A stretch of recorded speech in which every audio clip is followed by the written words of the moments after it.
من فکر میکنم برای همه کسب و کارها لازمه، ولی اینکه تا چه حدی بخوان باهاش چی کار بکنن و چقدر پیشرفته یا چقدر مقدماتی بستگی به نوع کسب و کار و سایز کسب و کار داره. و این قانون که یه کار ساده رو اگه میتونین انجام بدین و 80% در واقع اون فایده رو بتونین با 20% انرژی به دست بیارین، خب همه جا باید به این فکر کرد دیگه. اگه موافقی بریم سراغ موضوع اصلی اپیزودمون که هست همین مسئله تحلیل داده. اول یه تعریف کلی اگه موافقی ازش بگو که تحلیل داده به چه کاری میگن تحلیل داده و برای همه شرکت ها لازمه اصلا یا نه. ببین، تحلیل داده در واقع یه جورای آمار مدرنه. یعنی همون، حالا تو قسمت قبلم یه اشاره‌ای بهش کردم، وقتی حجم اطلاعاتی که ما داریم زیاده که بخوایم باهاشون یه کاری بکنیم. از سالیان سال گذشته توی علم ریاضی اومدن گفتن ما از علم آمار استفاده میکنیم برای اینکه یه کاری بتونیم بکنیم با وقتی که اطلاعاتمون زیاده. یه اتفاقی که افتاده اینه که خب برنامه نویسی اومده وارد بازار شده و گفته که من یه ابزاری براتون میسازم که حجم زیاده داده رو بتونین سریع روش یه سری محاسباتی رو انجام بدین. پس یکی آماره، یکی برنامه نویسیه. باز یه زیرشاخه دیگه از ریاضی هم هستش که به کمک ما میاد و اون جبر خطیه. چون جبر خطی هم میاد میگه که من کاری ندارم که این اکسی که نوشتی توش یه دونه عدد هستش یا 1000 تا یا 1,000,000 تا. تو اکس رو میتونی بنویسی، یا یه ماتریزی که مینویسی A میتونه توش 10x10 باشه سایزش، یا میتونه 1,000,000 در 1,000,000 باشه. پس یک ابزار ریاضیه برای به صورت سمبولیک نوشتن اون حجم زیاده داده. یه ابزار کاربردیه مثل آمار و احتمال که به ما کمک میکنه باهاشون کار انجام بدیم، و یه ابزار تکنولوژیکه به اسم برنامه نویسی که تو دنیای مدرن به کار ما میاد که این کار رو بتونیم سریعتر انجام بدیم. ترکیب این سه تا با هم دیگه شده یه چیزی به اسم علم تحلیل داده یا علم داده، حالا دیتا ساینس یا دیتا انالیتیکس، که تو دنیای امروز خب خیلی ازش داره استفاده میشه. و این قبل از این که مثلا برنامه نویسی انقدر پیشرفت کنه هم بوده دیگه، فقط با اون دوتا المان قبلیش بوده دیگه. دقیقاً یه سری ریاضیدانا بودن همین کارا رو داشتن میکردن. خیلی خوب. و فکر میکنی که این برای همه کسب و کارها لازمه؟ من فکر میکنم برای همه کسب و کارها لازمه، ولی اینکه تا چه حدی بخوان باهاش چی کار بکنن و چقدر پیشرفته یا چقدر مقدماتی بستگی به نوع کسب و کار و سایز کسب و کار داره. و این قانون که یه کار ساده رو اگه میتونین انجام بدین و 80% در واقع اون فایده رو بتونین با 20% انرژی به دست بیارین، خب همه جا باید به این فکر کرد دیگه که با ساده ترین راه ممکنه برای یک کسب و کاری 80% اون در واقع فایده‌ای که میتونه از تحلیل اون دادش داشته باشه به دست بره. یه کسب و کاری که خیلی به داده وابسته است، خیلی پیچیده تره، کارش خیلی در واقع با اون داده هایی که وارد میشه بیشتر گره خورده، خب باید بیشتر وقت و انرژی بذاره تو این حوزه. خیلی خوب. یه مسئله‌ای که وقتی که راجع به داده صحبت میکنیم همیشه مطرح میشه مسئله صحت داده است یا کیفیت داده. حالا یه جاهایی مثلا میگن اطلاعات باید تمیز بشه، مثلا یه اصطلاحات این شکلی به کار میبرن. یه خورده کلا از این فرایند تحلیل داده میگی؟ همین صحبتایی که من کردم از صحتش و در واقع کیفیتش و به طور کل خود فرایند تحلیل داده، یعنی این اتفاق چجوری میفته؟ آره حتما. این فرایند خب اول از همه لازمه اینه که توی اون سازمانی که میخواد داده رو تحلیل بکنه یه سری زیرساخت باید داشته باشه. باز بستگی داره به این که اون سازمان چقدر سایزش بزرگه، چی کار میکنه. این زیرساخت‌ها میتونن پیچیده باشن یا خیلی ساده باشن، ولی در واقع یه سری زیرساخت احتیاج داره که اون داده ها رو کلکت بکنه، داده ها رو جمع آوری کنه از جاهای مختلف سازمان. یعنی توی یه کارخونه این میتونه این باشه که تمام ماشین هایی که دارن توی سطح کارخونه ران میشن دیتاشون رو بتونه جمع بکنه، اینکه چه زمانی چه در واقع روشن شده، کار کرده، به چه زمانی چقدر ماده اولیه استفاده کرده، چه ماده‌ای تولید کرده، چه محصولی تولید کرده، تا اینکه اون آدم‌هایی که دارن تو اون کارخونه کار میکنن تو چه زمانی چه کاری رو انجام دادن، چند دقیقه چند ثانیه طول کشیده، این داده جمع آوری بشه. یا اینکه اگه یه کسب و کار آنلاین و اینترنتی هستش، داده های کاربرها خب لاگ بشه، تمام حرکات مختلفی که انجام میدن روی اون وبسایت ثبت بشه. اون میشه فرایند اولیه جمع آوری داده. یکی اینه که خب ما اصلا داده هامون رو داریم درست جمع آوری میکنیم، یعنی همیشه باید این نگاه رو داشت که اولا فرایند جمع آوری داده ما خودش آدیت بشه و چک بشه و یه سری تست هایی باید وجود داشته باشه که تست بکنه که این داده داره به درستی جمع آوری میشه. مثل هر برنامه کامپیوتری دیگه، این هر الگوریتم دیگه که باید تست بشه، اینم فرایند دیتا کلکشن هم باید در واقع تست بشه. ولی علاوه بر اون مهمه که این داده هایی که داریم جمع آوری میکنیم به نقطه کورامون آگاه باشیم. یعنی اگر که یک سری از مثلا فرض کنین روی وبسایتی ما یک سری از کارهایی که یک کاربر انجام میده رو لاگ نمی کنیم، مثلا وقتی که از اون سایت مثلا میاد یه مدت زمانی رو میذاره روی نگاه کردن به ریزالت ها و بعد خارج میشه و ما نگه نداشتیم که هر کدوم از این ریزالت ها رو چند دقیقه یا چند ثانیه روش بوده، فقط میبینیم که رفته یا نرفته. و خب این به ما در واقع داده رو درست جمع آوری کردیم ولی کامل جمع آوری نکردیم و نمیتونیم درست تحلیل بکنیم، یا اگه تحلیلی هم بکنیم نتیجه گیریامون ممکن نتیجه گیریای مفیدی برای سازمان نباشه. این باز حالا تا یه قسمت فراینده.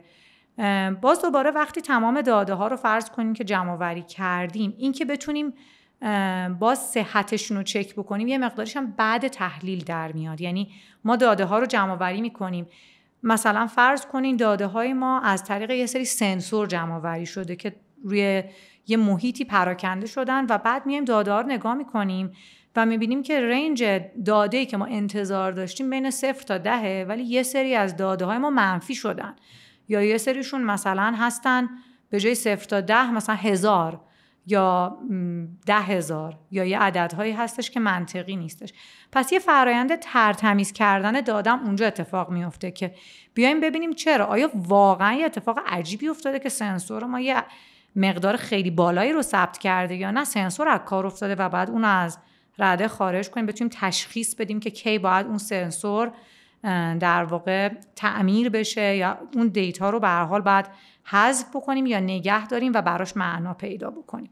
اینم مرحله بعدیه. این خود تحلیل، قبل از اینکه وارد تحلیل عمیق بشیم باید یک آنالیز آماری بکنیم و ببینیم این داده های ما از لحاظ آماری منطقی هن یا نه، ما توضیحی برای یه قسمتایش نداریم، یه قسمتایش رو باید حذف کنیم یا یه قسمتایش رو باید سعی کنیم براش راه حلای دیگه فیزیکی مثلا ممکنه بخوایم پیدا بکنیم. خیلی خوب. و بعد از اینکه در واقع این اتفاق افتاد، این حاصلش میشه تصمیم گیری، میشه تصمیم سازی. یعنی این فراینده وقتی تا تش میره آخرش چیه؟ آخرش قبل از اینکه حالا به تصمیم گیری برسیم مصورسازیه. یعنی اون کسی که تحلیل داده انجام میده خب ممکنه داده ها رو از سورس‌های مختلفی بگیره و بعد اینها رو بعد در کنار هم بذاره. واقعا مثل یک نویسنده بعد داستان سرایی بتونه بکنه. این داستان سرایی هم در واقع این نیستش که از واقعیت بخواد دور بشه، اینه که بتونه قسمت‌های مختلفی از داستان رو که این داده قرار بیان بکنه به قشنگی کنار هم بذاره و انتخابای درست بکنه برای اینکه این داده رو بتونه تصویر بکشه، که خود این در واقع یه هنری میخواد، احتیاج به هم مطالعه و هم تجربه داره که آدم بتونه اون کسی که کار تحلیل داده رو انجام میده به بهترین نحو اینا رو مصور بکنه که بعد اون کسی که میخواد بر اساس این داده های مصور شده تصمیم گیری بکنه دوباره لازم نباشه تو ذهنش تمام تحلیل ها رو انجام بده، بدونه که خب من این 4 المان مهم برام تو تصمیم گیری مطرح هست، توی این المان 1 این داده رو دارم، المان 2 این، المان 3 و اینا ممکنه متناقض باشن با هم دیگه. مثلا ممکنه که یک تغییری باشه که سود رو زیاد بکنه ولی در دراز مدت به ضرر شرکت باشه. آره، و این رو دیگه اون تصمیم گیرنده باید بیاد کنار همدیگه بذاره و تصمیم بگیره که ما میخوایم که سودمون الان مقطعی زیاد بشه و دراز مدت در واقع یه راه حل دیگه پیدا بکنیم، یا نه حاضریم که سود کوتاه مدتمون حتی افت داشته باشه ولی در دراز مدت. این دیگه میشه تصمیم گیری اون کسی که میخواد استراتژی رو در واقع تعریف بکنه و جهت دهی بکنه در واقع. یه مثالی میتونی از کل این فراینده بزنی تو تجربه کارتون، از جمع کردن داده تا در واقع سورت کردنش و مرتب کردنش و حذف کردن اون در واقع اطلاعاتی که ممکنه که خطا توش باشه، تا بعد مرحله بعدیش اون قسمتی که اینا ترکیب میشه حالا توی مثلا داشبوردی یا یه شکل و شمایلی میگیره که روی اون میشه تحلیل درست کرد، داستان سرایی که گفتی، و بعدم تصمیم گیری. آره حتما. ببینیم مثلا یه مثالی که من میتونم بزنم، حالا یه مثال از گوگل میزنم، اگه بخوایم بعداً هم یه مثال از داخل ایران میتونیم اینا رو با هم دیگه مقایسه دوتاش خیلی جالبه. آره، توی گوگل مثلا برای هر تغییری که به الگوریتم رنکینگ بخوام بدن، تغییر چه کوچیک باشه چه بزرگ باشه، یه سری اکسپریمنت، یه سری آزمایش در واقع به صورت لایو انجام میشه. اون تغییری که میخوان انجام بدن و اول تست میکنن، میبینن که آدم‌ها وقتی میان الگوریتم تغییر یافته رو ترجیح میدن یا الگوریتم تغییر نیافته رو ترجیح میدن. رنکینگ یعنی وقتی سرچ میکنه یکی کی بالاست کی پایینه. دقیقاً، یعنی اینکه کدوم مثلا ریزالت شماره 1، کدوم شماره 2، کدوم شماره 3، کدوم شماره 4. بعد فرض کنین من میام میگم اونی که شماره 4 بوده بذار شماره 1، یا یه شماره 100 رو از صفحه 10 وردار بذار شماره 2، و میخوام ببینم این کار بهتره یا بدتره. پس اول میام یه سری در واقع متریک تعریف میکنم، یک سری شاخص تعریف میکنم که با این شاخص ها اندازه گیری بکنم که این بهتر بوده یا بدتر. مثلا آیا مدت زمانی که کاربر داره صرف میکنه رو صفحه بیشتره یا نه بعضی موقع این که بیشتر شده شاید بدتر باشه، شاید داره دنبال اون جوابی که میخواد هی میگرده و پیدا نمیکنه. به هر حال من میام همه اینا رو در واقع لاگ میکنم و بعد بررسی میکنم، میبینم که تو شاخصهای مختلف این داده هایی که من جمع کردم چجوری در واقع عمل کردشون بوده. اتفاقی که میافتاد مثلا فرض کنین میایم میگیم که ما صفحاتی که تازه به وجود اومدن و فرض کنین میخوایم بیشتر نمایش بدیم.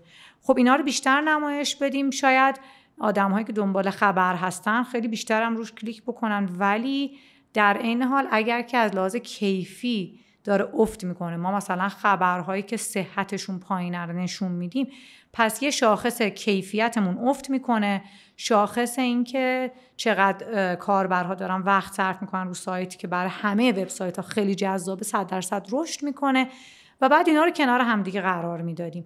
پس پروسه این بود که اول اکسپریمنت رو ران میکردیم، بعد آنالیز انجام میشد، و بعد حالا اینجا اتفاقی که میفته که خیلی جالبه به نظر من، یک تیم مستقل تحلیل داده که تیم مستقل بود از اون کسی که الگوریتم رو پیشنهاد داده، این تغییر رو پیشنهاد داده. اونا هم میان میگن که ما اصلا کاری نداریم چه تغییری سوگیری ندارن که بخوان بگن این تغییر به این دلایل تغییر خوبیه. آنالیز میکنن و اونا هم در واقع یه ریپورتی رو آماده میکنن، میگن در این شاخص ها ما این تغییرات رو داریم میبینیم.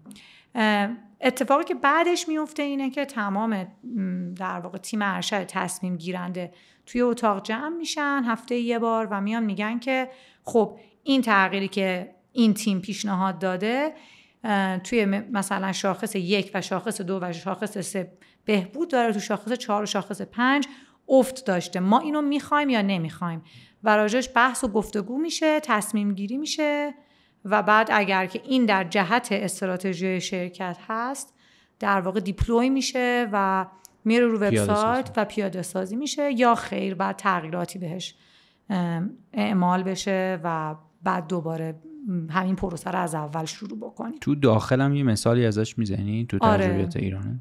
آره حتما. توی تجربیاتی هم که اینجا داشتم باز دوباره خیلی مشابه. مثلا فرض بکنین تولیدی که ما داریم انجام میدیم داخل شرکت، این برای بهینه بودن کار خود شرکت چقدر در واقع داریم از اون پتانسیل استفاده میکنیم یا استفاده نمیکنیم. اینجا حالا باز مسئله یه خورده متفاوته، چون ما میخوایم در واقع مونیتورینگ انجام بدیم. یه فرض کنیم فضایی رو در نظر بگیریم که یک عالمه سالن مختلف، یک عالمه دستگاه مختلف و یک عالمه اپراتور مختلف دارن کار میکنن. این که ما بتونیم دونه دونه اینها رو لاگ بکنیم که تو چه زمانی چه مقداری دارن تولید میکنن، این یه داده خیلی غنی به ما میده. بعد در کنار اون میایم برنامه تولید رو نگاه میکنیم، یعنی مشتری من از من چقدر میخواسته که من تولید بکنم، من اینو در کنار واقعیتی که تولید کردم میتونم قرار بدم و در نهایت داده فروش رو میتونم نگاه بکنم که من در نهایت مشتری انقدر خواسته، من انقدر تولید کردم و حالا یه مقداری فروختم. این پروسه رو اگه بتونه آدم، یعنی کاری که ما انجام میدیم همینه که داشبوردهای مختلفی بسازیم که بتونیم اینا رو مانیتور بکنیم. بعد دوباره اون تیم فروش میتونه بیاد نگاه بکنه ببینه که الان اگر ما توی مورد به خصوصی فرض کنیم به تنگنا خوردیم، مشکل از کجای خط تولید هستش، کجا رو بعد من مانیتور بکنم، یا اگر مشکل از بخش خرید هست، مثلا مواد اولیه‌ای که داره وارد سازمان میشه مشکل داریم ما، کدوم قسمت هستش، کجا رو میشه پیگیری کرد، تسریع کردش و اون رو بهبود داد. یا ممکنه مشکل از در واقع دستگاه‌های ما باشه، ممکنه یک قالبی باشه. یعنی باز دوباره همه این داشبوردها به ما خیلی کمک میکنن واقعا روزمره.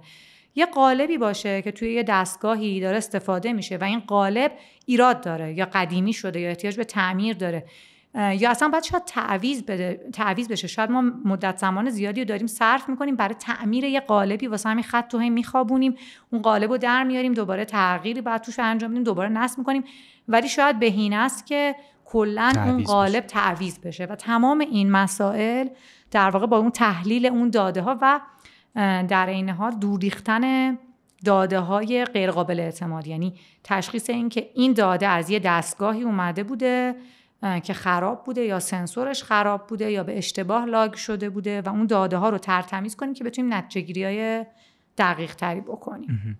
یه موقع‌هایی ممکنه پیش بیاد که یه بخشی از داده یا گم بشه یا مثلا یه اتفاقی بیفته که مثلا یا ناقص باشه یا در واقع یه موارد مشابه. توی همچین شرایطی اینو چجوری مدیریت میکنین؟ باز اینم خیلی بستگی داره به اون مسئله‌ای که است. بعضی موقع‌ها راحته، اگه مثلا فرض کنین اون داده ها مربوط به الگوریتم جستجو هست، خب و داده های ما غلط بوده یا گم شده یا به هر دلیلی خراب شده، میشه دوباره اون اکسپریمنت رو به مدت زمان مثلا 2 هفته دیگه تمدید کرد و اون داده های قبلی رو ریخت دور و داده جدید جمع کرد. بعضی موقعا این نمیشه و بهترین کاری که میشه کرد اینه که آدم تشخیص بده که اون داده ها در واقع اگر صفرن به معنی صفر نیستن، به معنی اینه که اینا اشتباه بودن، وجود نداشتن و بریزتشون دور و داده هایی که وجود داره رو استفاده بکنه.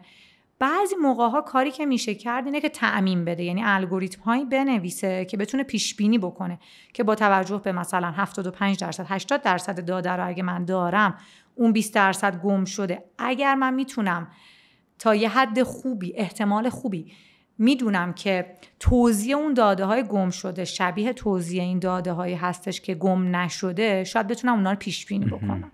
یعنی مثلا برای همون مثالی که من از در واقع رنکینگ اخبار زدم، خب همینه، یک خبر جدید در میاد، یک وبسایت یک صفحه جدید رو منتشر میکنه، این صفحه جدید هیچ سیگنال با خودش نداره، نمیدونیم چند نفر روش تا حالا کلیک کردن، چند نفر بهش لینک دادن، هیچ اطلاعات خوبی راجع بهش نداریم. ولی اگه بتونیم بر اساس صفحه های مشابه پیش بینی بکنیم که در 2 روز آینده این قراره به کجا برسه، خب اون داده‌ای که وجود نداره رو ما میتونیم یه جورایی پر بکنیم، ولی همیشه این کار رو نمیشه کرد. خیلی عالی. یه موضوعی رو که در واقع خیلی کوتاه راجبش قبلا صحبت کردیم با هم، مسئله در واقع اخلاقیات توی تحلیل داده بود و یه چیزی هم شما بهش اشاره کردی، اونم عدالت بود. اگه میشه راجع به اینم یه مقداری توضیح بده که این دوتا مفهوم اخلاق و عدالت توی تحلیل داده یعنی چی؟ آره، این موضوع به نظر من خیلی موضوع در واقع مهمیه که آدمایی که از سمت تکنولوژی واردش میشن، خب خیلی تکنولوژی جذاب، آدم تکنولوژی رو میبره جلو به خاطر اینکه تکنولوژی جذابه و هی کارهای جذابتر هم میتونه برامون بکنه. ولی این که آخر سر تکنولوژی که حالا چه تحلیل داده باشه، چه یادگیری ماشین باشه، هوش مصنوعی باشه، همه اینها با یه داده‌ای داره کار میکنه و ما مسئولیم که اون داده‌ای که داریم به این الگوریتم میدیم که حالا چه پیش بینی بکنه، چه نتیجه گیری بکنه، چه تحلیل بکنه، ما مسئولیم که این داده تا حد ممکن عادلانه به اون الگوریتم داده شده باشه، یا اگه نمیتونیم که این عادلانه بودن رو 100% گارانتی بکنیم، حداقل به نقطه کوراش آگاه باشیم. عادلانه یعنی چی؟ یعنی مثلا فرض بکنین اگه ما داده های کاربرها رو داریم جمع آوری میکنیم ولی بیشتر داده های ما مربوط به یک کشور یا یک زبان به خصوص هستن، خب اینو نمیتونیم خیلی راحت تعمیمش بدیم به زبان های دیگه. یعنی اگر تعمیم بدیم ممکنه اشتباه بکنیم، چون ممکنه که داده هایی که داشتیم تو اون زمینه کم بوده. یا مثلا اگر داده های رفتاری رو داریم جمع آوری میکنیم راجع به جامعه، ولی داده های ما راجع به کسایی که معلولیت دارن کم هستش، راجع به اونا ممکنه نتیجه گیری اشتباهی بکنیم. حالا یه مثالی که خیلی چند سال پیش معروف شد این بود که گوگل وقتی که اپلیکیشن گوگل فوتوز رو برای اولین بار لانچ کرد، این خب این امکانو داشتش که شما توش سرچ بکنین و جستجو بکنین بر اساس یه موضوعی، مثلا بگیم من میخوام دنبال سگ بگردم، دنبال گربه بگردم، دنبال مثلا دشت بگردم تو عکسام و اینا رو برای من نشون بده. و اتفاقی که افتاد این بود که وقتی دنبال گوریل کسی میگشت، عکس آدم‌های سیاه‌پوست رو هم به عنوان گوریل نشون داد، برای اینکه این داده‌ها به اندازه کافی انسان سیاه‌پوست ندیده بودن. انسان‌هایی که دیده بودن بیشتر سفیدپوست بودن. پس اینجا الگوریتم که دیگه کاری نمیتونه بکنه جز اینکه اون داده هایی که دیده رو تحلیل بکنه، آنالیز بکنه و پیش بینی بکنه. یا مثلا یه چیز دیگه میتونه این باشه که ما خیلی موقع‌ها یه سوگیریای خودمون داریم که بهشون آگاه نیستیم. اگر داریم داده های رفتاری رو جمع آوری میکنیم یا داده هایی که بر اساس مثلا احساسات آدما هستن یا طرز فکر آدما هستن، اینکه چه شکلی اون سوال رو نوشتیم خیلی میتونه تأثیر بذاره روی اینکه چه جوابی از آدما میگیریم. اگه مثبت نوشتیم ممکنه بیشتر جوابای مثبت بگیریم، اگه منفی نوشتیم احتمالاً بیشتر شکایت ها رو دریافت میکنیم و این باعث میتونه بشه که ما نتیجه گیری غلط بکنیم از داده هایی که جمع آوری کردیم. خیلی جالب. آره، یه مسائلی شبیه مثلا فرهنگ و شاید مثلا مراودات اجتماعی و اینا هم خیلی تاثیر میذاره دیگه. شما مثلا یه موضوعی رو میبینی تو آفریقای جنوبی مثلا کاملا یه شکل متفاوتیه نسبت به مثلا فرض کنید شرق آسیای مثلا، احتمالاً همین مسئله که میگین در واقع توش پیش میاد. و این در مورد در واقع عدالت. در مورد اخلاق چی؟ در مورد اخلاق هم خیلی در واقع بحثای زیادی هستش که مخصوصا الان با پیشرفت تکنولوژی تو این حوزه ها و آرتفیشال اینتلیجنس، هوش مصنوعی، خب خیلی مهمتر هم میشه که ما در واقع تا چه حد میخوایم که از این تکنولوژی ها استفاده بکنیم برای اینکه زندگیمون رو راحت تر میکنه، ولی در عین حال ما چقدر آگاهیم به این که داره شناخت ما رو از دنیا تحت تاثیر قرار میده. مثلا فرض کنین توی همین رنکینگ، یعنی شما که فید مثلا اینستاگرام یا فید فیسبوک یا هر چیز دیگه ای رو که نگاه میکنین، خب این الگوریتم ساخته شده برای اینکه به شما چیزهایی رو نشون میده که شما بیشتر دوست دارین ببینین، بیشتر لایک میکنین، بیشتر روشون کلیک میکنین، ولی این به این معنی میشه که شما احتمالاً بیشتر تو حباب خودتون فرو میرین و این پدیده دو قطبی شدنی که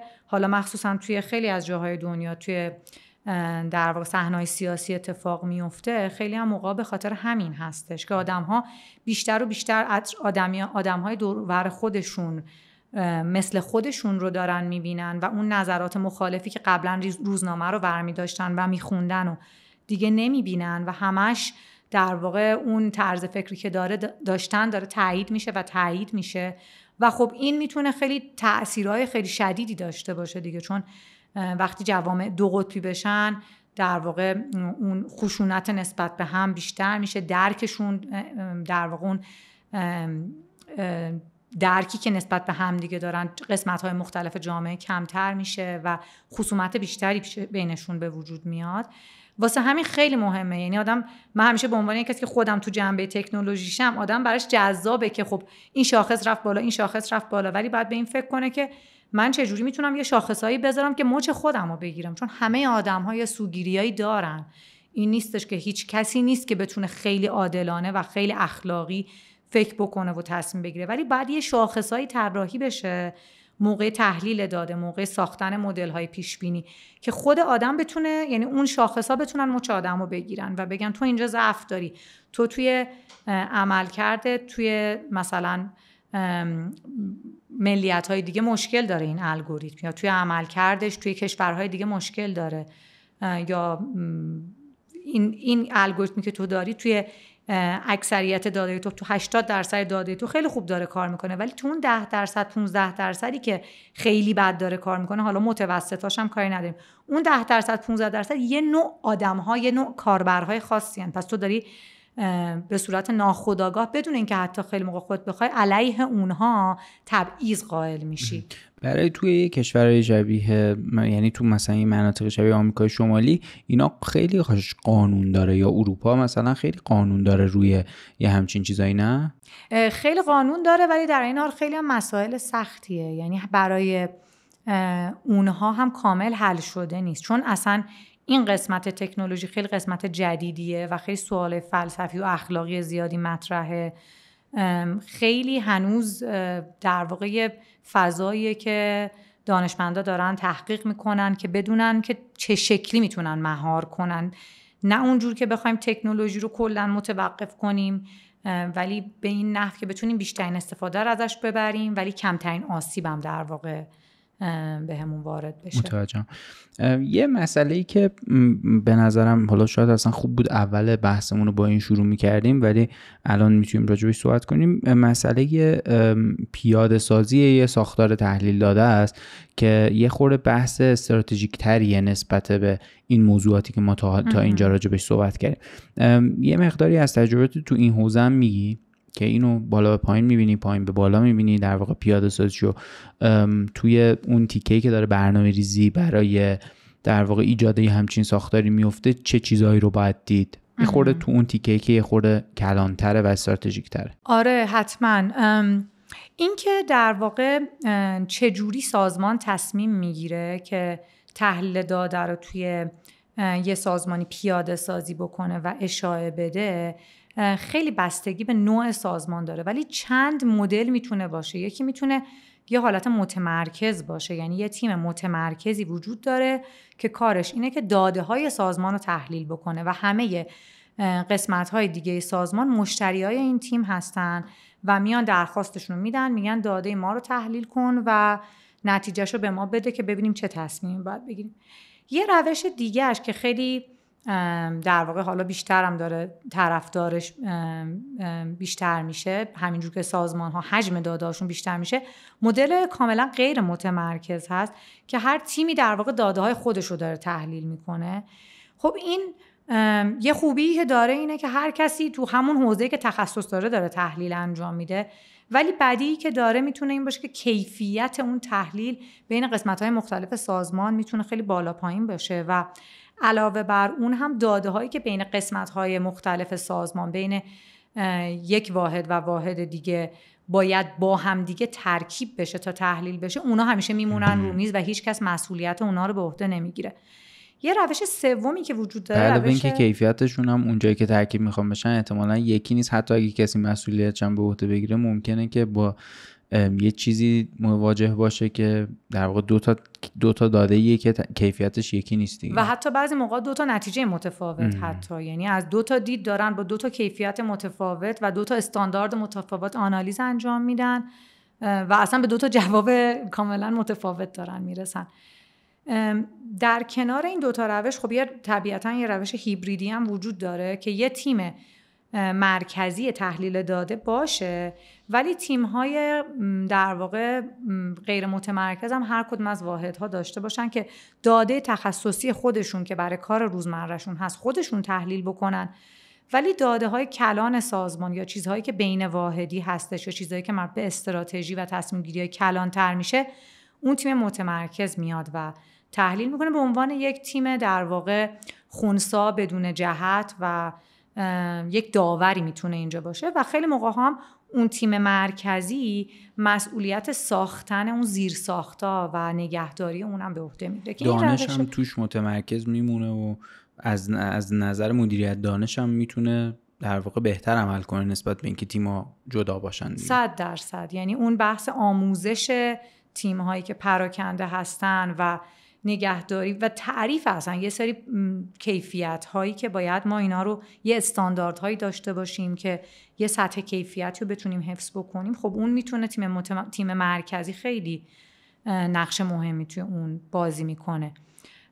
و خب سازمان‌هایی که من دیدم بیشتریاشون حالا این روش هیبریدی رو دارن استفاده میکنن، چون اون روش متمرکز که خب اون تیم مرکزی خیلی با حجم داده‌هایی که امروز روز هست سریع در واقع چیز میشه، اوورلود میشه و نمیتونه در واقع یه صفی از درخواست‌های میاد و خیلی مشکل به وجود میاد و اون مشکل ظرفیت داره دقیقاً. و این تیم مدل هیبریدی خب خیلی بهتر کار میکنه. حالا این مدل هیبریدی رو فرض کنیم که ما توی سازمان تصمیم میگیریم که پیاده سازی انجام بدیم. چجوری اینو میشه گسترشش داد؟ چون علاوه بر تکنولوژیایی که هست که حالا من گفتم زیر ساختی باید داشت یا یه سری ابزارهایی ما باید داشته باشیم یا یه سری دانش‌هایی باید داشته باشیم، یه چیزی که تو تحلیل داده توی سازمان خیلی مهمه فرهنگشه. یعنی فرهنگ این که ما تصمیم گیریامون رو بر اساس داده انجام میدیم، چه از تصمیم گیری‌های کوچیک روزمره چه تصمیم گیری‌های بزرگ شرکت. واسه همین برای اینکه این فرهنگ ساخته بشه که آدم‌ها برای تصمیم گیری، برای اینکه بتونن بهتر و بهتر حالا اون بهینه سازیه رو انجام بدن به داده استناد بکنن، خب خیلی لازمه که اعتماد بتونن بکنن به داده. یعنی بدونن دادهشون از کجا میاد، چه شکلی صحت سنجی بشه و چه ابزاری داره استفاده میشه که باش چه تصمیم گیریایی بشه. این میتونه از بالا به پایین اتفاق بیفته یا از پایین به بالا اتفاق بیفته. هر کدوم اینا باز ضعف‌ها و نقاط قوت خودشو داره. اگه فقط از بالا به پایین بیاد، اتفاق که میفته خیلی موقع اینه که خب اون بالاییه میگه به من داده بدین، ولی اون پایینیا ممکنه که احساس خطر بکنن. یعنی باز اون فرهنگه اگر که جا نیفتاده باشه ممکنه احساس بکنن چرا از من داده میخواد؟ خب من پس یه سری داده های ویترینی میتونم داشته باشم که این داده های ویترینی ما هر وقت خواستن نشون بدم، ولی پشت صحنه آپریشن و اون عملیات به روز نشده و در واقع سازمان نمیتونه از این موضوع به خوبی استفاده بکنه و بعد از یه مدتی همه اعتمادشون نسبت به داده از دست میدن. واسه همین خیلی مهمه که از پایین به بالا هم این فرهنگ سازی انجام بشه که آدم‌ها بتونن مزیت‌هایی که تحلیل داده و اعتماد به داده میتونه براشون به وجود بیاره که کار روزمرهشون رو ساده بکنه. یه سری کارهای تکراری رو میتونه به صورت اتوماتیک انجام بدن و این اتوماسیونه باعث میشه که زمان خودشون آزاد بشه که تحلیل‌های پیشرفته تری انجام بدن. اون باید از پایین به بالا ساخته بشه و واسه همین باز اون تیم متمرکز میتونه روی این فرهنگ سازیه، تیم مرکزیه خیلی نقش داشته باشه که آدم‌ها رو آموزش بده، بهشون ابزار رو یاد بده و اون قدم به قدم از آدم‌ها خواستن، یعنی مدیرهای میانی اول از آدم‌هایی که دارن کارهای روزمره‌ای رو انجام میدادن بخوان که اینا رو به صورت یه داشبورد در بیارن، تصمیم گیری‌ها رو بتونیم بر اساس داده‌ها انجام بدیم. تعویض مثلا اون قالب رو به جای اینکه بگیم که خب هر 3 ماه یه بار، هر 6 ماه یه بار، هر 2 سال یه بار بیایم داده رو نگاه بکنیم ببینیم کی واقعا باید تعویض بکنیم.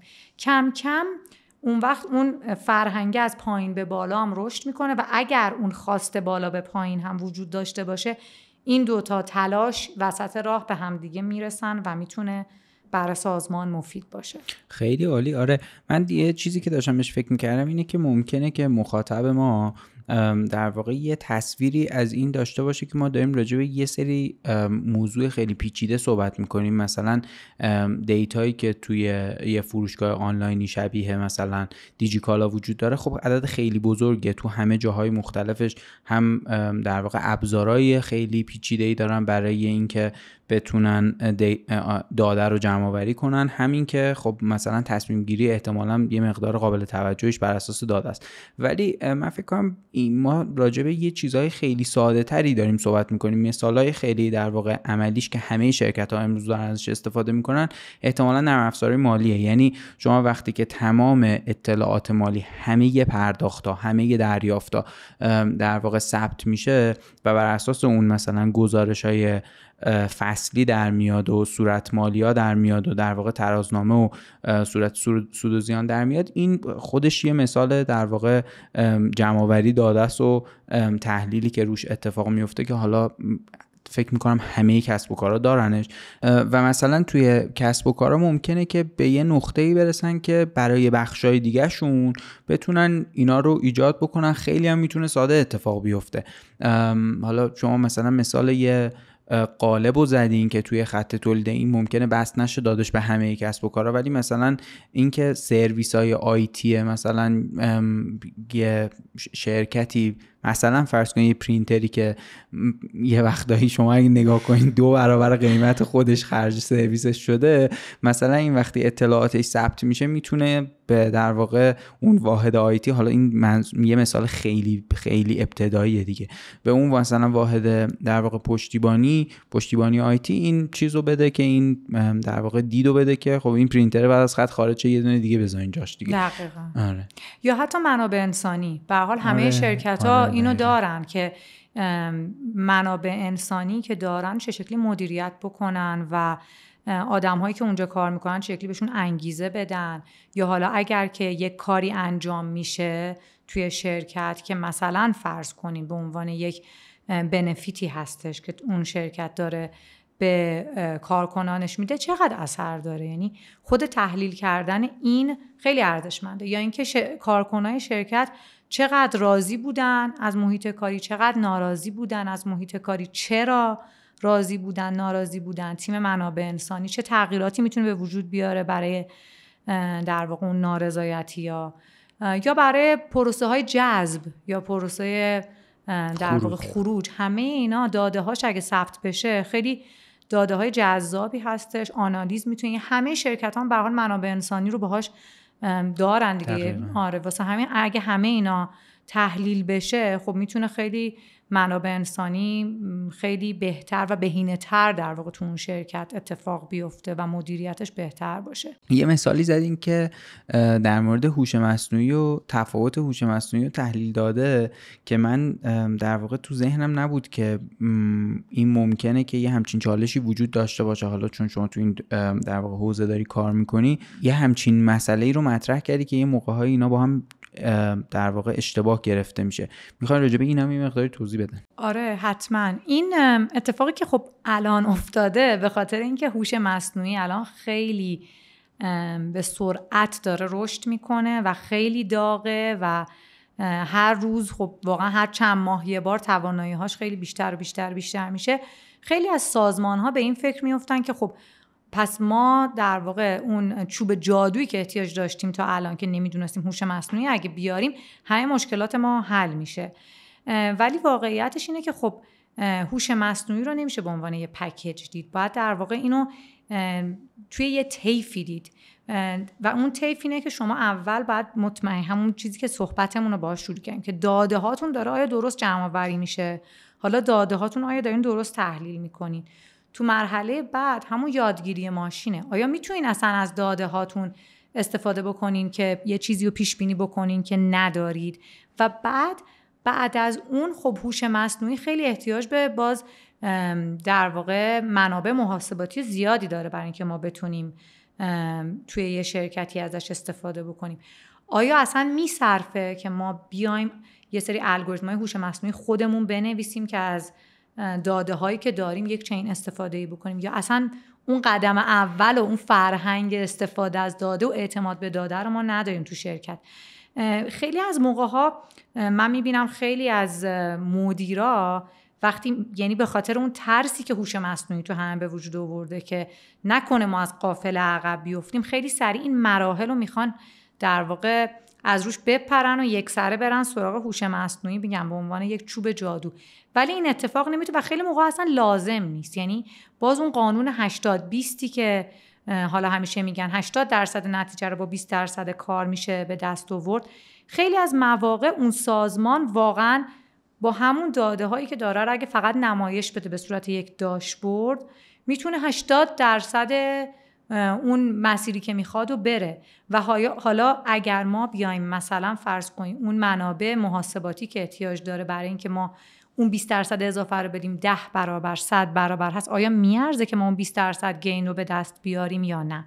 تفاوت اینا تو اینه که ما اون داده ها رو باید اول بشناسیم و بعد بخوایم بگیم خب بیا یه سری کار هوشمندانه تر روش انجام بده.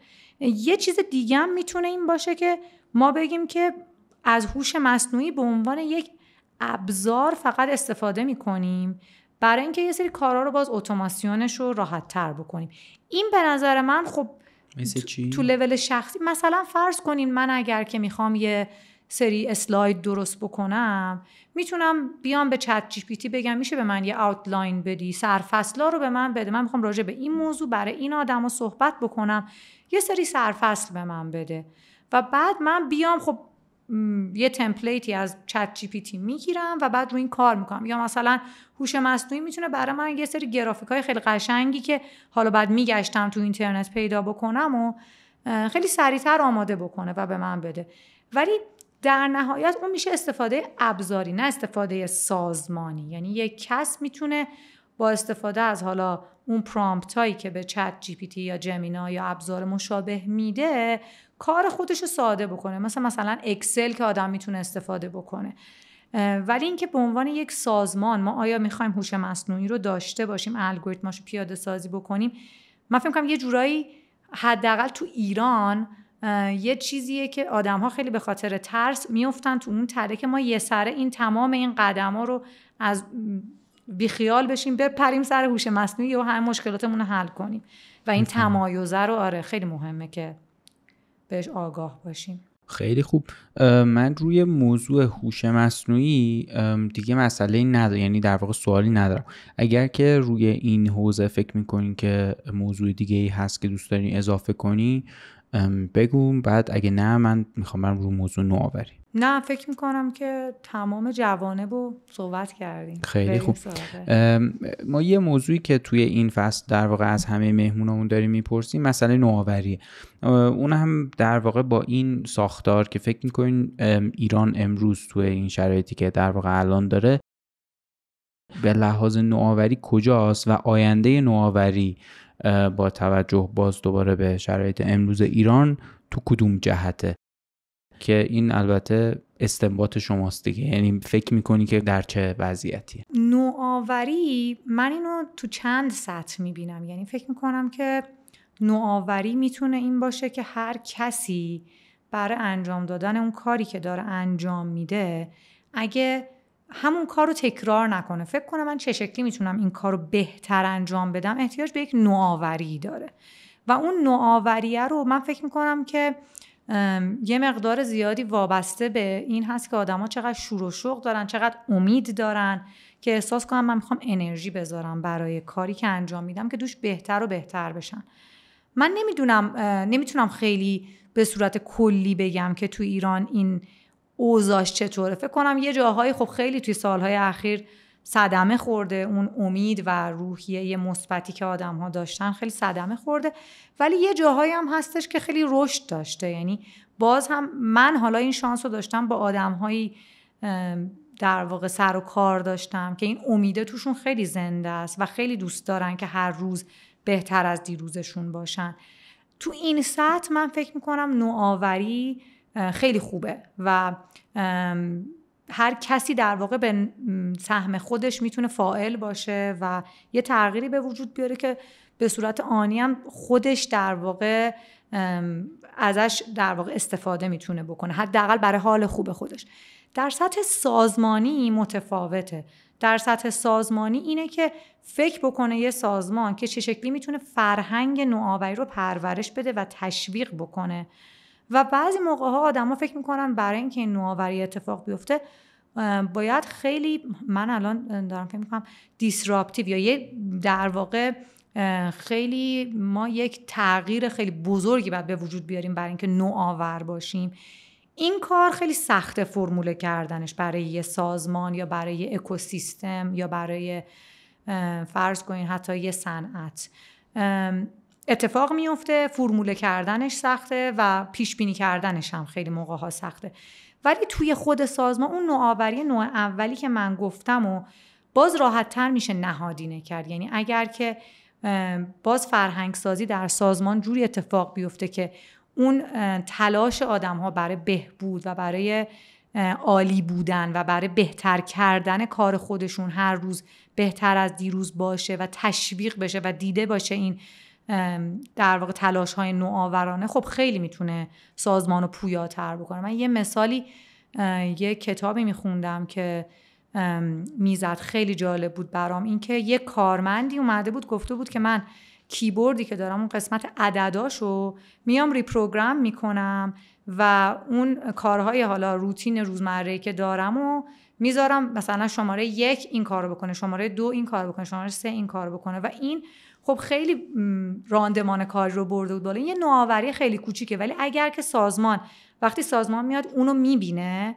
اولا که بقیه آدم‌هایی که کار مشابه دارن همون کار رو مثلا دارن فرض کنید توی کال سنتر کار میکنن، میتونن همونو خب استفاده بکنن، راندمان همه بره بالا. و دوم این که بقیه هم میبینن که خب پس این نوآوری دیده میشه و من میتونم اینجوری تو کارم پیشرفت بکنم. یعنی اینو سازمان ها میتونن خیلی روش تمرکز بکنن و پرورشش بدن. حالا سوالم میذاره مشخص‌تر اینه که توی اون در واقع صنعتی که دارین کار میکنین، کسب و کارهایی که وجود دارن، فکر میکنین تو این جهت دارن حرکت میکنن، تو این جهتی که این فرهنگو در واقع بتونن چی کنن، فرهنگو نهادینه کنن که در واقع این نوآوری بتونه به وجود بیاد. حالا این یه خوردم از بالا به پایین به نظرم تاثیرش بیشتره دیگه. یعنی فضایی میتونه کسب و کار فضایی میتونه فراهم بکنه که نوآوری توش در واقع بتونه بیشتر شکوفا بشه، یا اینکه اصلا اون کسب و کاره به صورت استراتژیک دنبال نوآوری باشه. اینو میخوام ببینم توی اون صنعتی که داری کار میکنی، فکر میکنی که توی امروز ایران رو به بهتر شدنه یا افت کرده؟ خیلی سخته باز گفتنش تو کل صنعت. من فکر میکنم خب مثلا شرکت کروز یا کاریار که من باهاشون نزدیکتر کار میکنم، تو این زمینه خیلی خوب دارن کار میکنن، ولی مثلا هنوز هم خیلی جای رشد دارن. یعنی خیلی جاهایی هستن که اینو بهش اهمیت میدن، ولی به نظر من باز میشه بیشتر و بیشتر هم حتی روش فوکوس کرد. تو چند سال گذشته من فکر میکنم یه مشکلی که وجود داره اینه که سازمان ها وقتی بزرگ میشن کلا سخت‌تر میشه توشون نوآوری داشت و دیده شد. و مثلا یک سازمانی مثل کروز که توی مثلا 15-20 سال گذشته خیلی رشد داشته، اون نوآوری قبلا خیلی توش پررنگ‌تر بوده، الان باید بیشتر تلاش بشه که اون نوآوری رو با یه مکانیزم‌هایی کاری کنیم که بیشتر دیده بشه. ولی میگم باز من به نسبت تو اوضاع حداقل ناامیدانه‌ای نمیبینمش، خیلی رو به رشد میبینمش. و موانعی براش میبینی؟ توی موانعی که در واقع حالا مثلا وقتی راجع به فرهنگ صحبت میکنم، خب خیلی مثلا ممکنه که پیچیده باشه، ولی در حد همین عنوانا مثلا موانع فرهنگی داره، موانع قانونگذاری داره، موانع مثلا فرض کنید مربوط به تحریم داره تو برای ایران. اینا رو هم اگر که در واقع بتونیم نظرتو بگی خوبه. خیلی تحریم که فکر کنم خیلی موقع موجب نوآوری شده. یعنی حالا شاید خیلی بهینه نباشه ولی اون خودش به نوآوری کمک کرده، ولی خب نبودش یه جور دیگه آدم میتونست نوآوریای داشته باشه که بیشتر به سازمان کمک بکنه.